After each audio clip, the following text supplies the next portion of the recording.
So I want to talk about communication, because if you ask anyone, they will tell you, of course I can communicate. Everybody thinks that they're great communicators.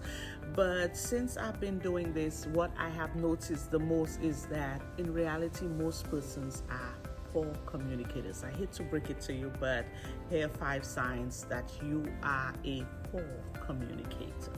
Okay guys, so the first sign that you are a poor communicator is that you are constantly seeking reassurance even after you've been given instructions. Okay, so you've been told exactly what to do, yet you're seeking reassurance. Is it this way? Is it that way?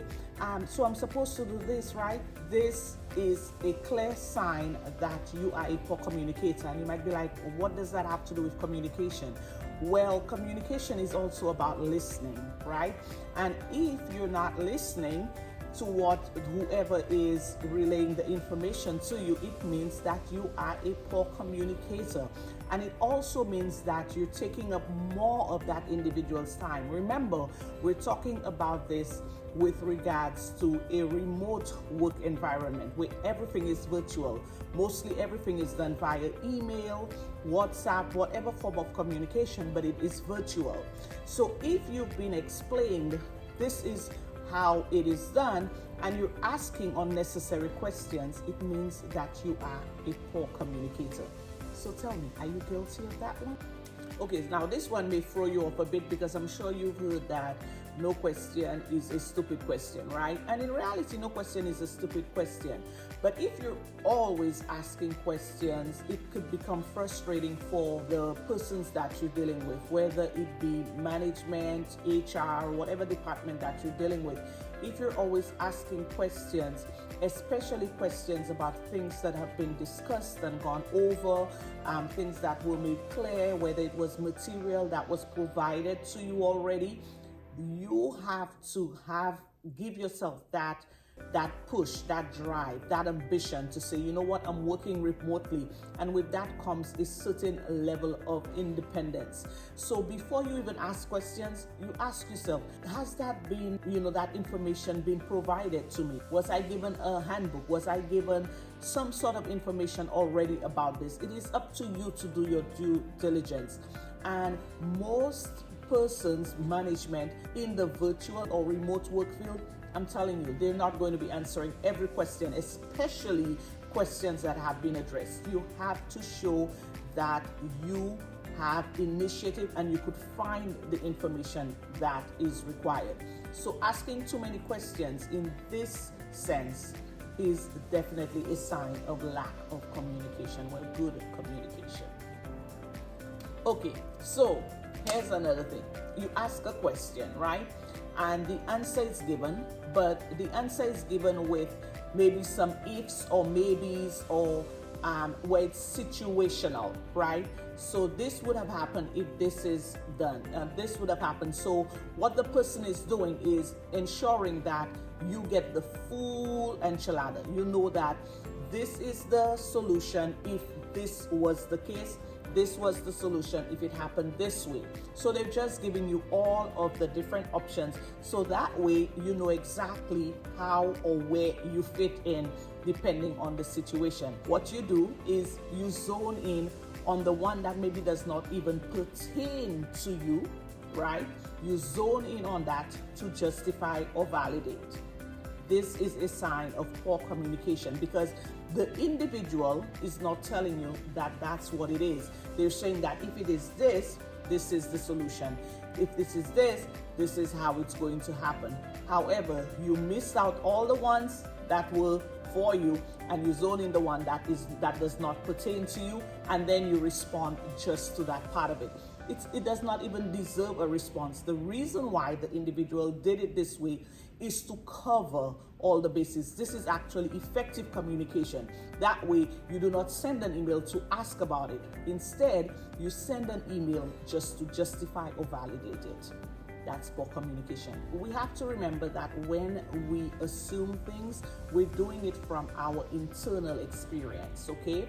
So we may just assume something is that way when it's really not. So instead of assuming what you think the individual is trying to say.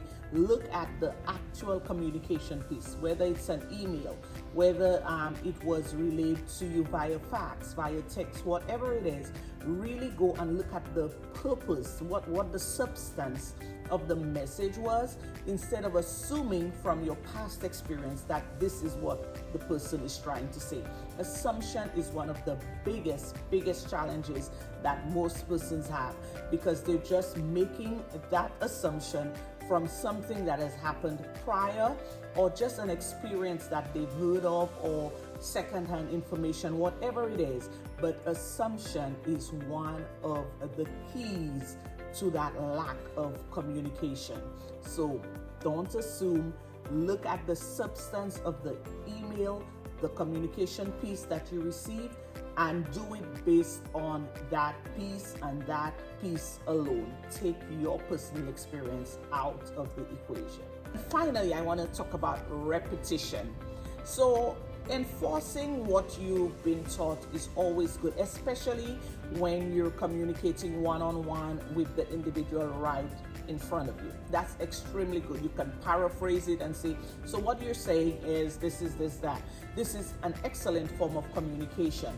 However, when you're doing this in the remote world, you have to be careful, because just being repetitive for repetitive's sake is annoying. That's just exactly what it is. So for example, if you've been told, like, this is how you submit something, right? You send a message or an email saying, so this is how I submit it, right? Do you see how that repetitive question on something that you've already been told, it's just like a waste of time, and it shows you in a very bad light. So if you're guilty of any of the ones that I have discussed, it is time to fix it. Because what you have to realize with communication is that it has to be both ways. So if what your actions are is not working with what the other individual, the person you're communicating with, it's not in union with that, then it means you're a poor communicator. I hope this has been a great help to you. You are judged by every single action that you take in the remote job world. And again, this is not even for when you're actually working. This is the process of getting the job. If you're sending in your resumes and asking unnecessary questions, especially if it's in the job description, I want you to pause a little and really ask yourself these questions. Am I doing this? Am I being repetitive? Am I making assumptions? Right? Am I zoning in on one part of the conversation only? Do I even need to respond? Right?